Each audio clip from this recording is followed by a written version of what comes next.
हे everyone, good morning, Radhe Krishna. कैसे हैं आप सभी लोग? तो आइए मेरा छोटा सा मिनी ब्लॉग आप लोग भी देख लीजिए।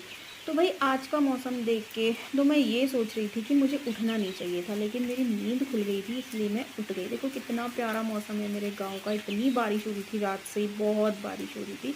मुझे दोबारा सोने का मन कर रहा था। मैं सोची कि मैं दोबारा जाके सो ही जाती हूँ। इतना प्यारा मौसम हो रहा था। उसके बाद मैं अपने बिस्तर पे गई और फिर से लुढ़क गई। मैं सोने की कोशिश ही कर रही थी कि मुझे ख्याल आया मुझे तो झाड़ू पोछा करना है, नहाना है, कपड़े धोने हैं, पूजा करनी है। और कमरा मेरा ऐसा हो रहा था कि मैं तुम्हें बता भी नहीं सकती हूँ। फिर उठ के फिर से लुढ़कने का मन कर रहा था। मैं आपको अपना कमरा दिखाती हूँ। देखिए मेरा कमरे की हालत। ये मैट मैं इसलिए फ़ोल्ड करती हूँ क्योंकि डुग्गू यहाँ सोता है तो उसके बाल चिपक जाते हैं, इसलिए मैं इसको फ़ोल्ड कर देती हूँ। तो लीजिए चुटकियों में कर दिया है मैंने अपने कमरे साफ़। ये मेरा हॉल है और मैंने अपना कमरा बिल्कुल साफ़ कर दिया है। ये मेरा अंदर का कमरा जहाँ मैं सोती हूँ, ये भी मैंने बिल्कुल झाड़ू पोछा करके एकदम कर दिया है। तो दोनों कमरे हो गए हैं मेरे एकदम साफ़। और ये है मच्छरों के रैपटे लगाने वाली अगरबत्ती। जब वो भिनभिनाते हैं तो ये जला दो तो उनकी छूमंतर हो जाती है।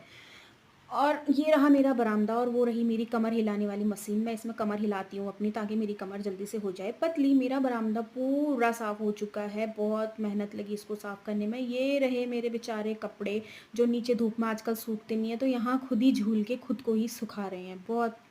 अब मैं जाई नीचे सफाई करने के लिए, तो भाई मेरे मन में एक ख्याल आया कि अगर मैं यहाँ से फिसल गई, इन सीढ़ियों से फिसल गई, तो मेरी कमर का कमरा तो पक्का बन जाएगा। मुझे बहुत डरते डरते नीचे पहुँची और यहाँ सफाई हो चुकी है। ये देखिए ज़िंदगी के असली मज़े तो मेरा बच्चा ही ले रहा है। बिल्कुल कोई टेंशन नहीं है, खाओ पियो और आराम से सो जाता है। मैं यहाँ किचन की सफाई मैंने कर दी है, अंदर कपड़े की भी मैंने सफाई कर दी है। पापा और मम्मी बिल्कुल बारिश का आनंद ले रहे हैं और टीवी के मज़े ले रहे हैं।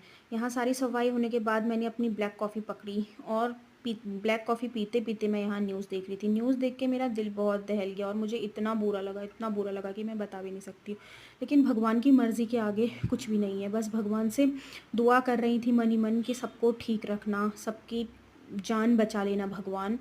बस मुझे इतना बुरा लग रहा था, सभी को इस देश में सभी को बहुत बुरा लग रहा होगा। फिर मैंने नहा लिया था और मैंने अपनी पूजा भी कर ली थी और पूजा करके भी फिर मैंने नाश्ता बनाया, नाश्ता किया और डुग्गू और मैं खेल रहे थे। मैं अपना मिनी ब्लॉग ख़त्म करने के लिए आप लोगों से बाय बाय कहना चाह रही थी, लेकिन ये मुझे बाय बाय नहीं कहने दे रहा था। ये बोल रहा था कि थोड़ा बड़ा ब्लॉग बना, तभी तो तू वायरल होगी। तेरे चक्कर में ना तू वायरल हो रही है ना मैं वायरल हो रहा हूँ। मुझे कैमरे में दिखा तो मैं जल्दी वायरल हो जाऊँगा। Bye bye guys, take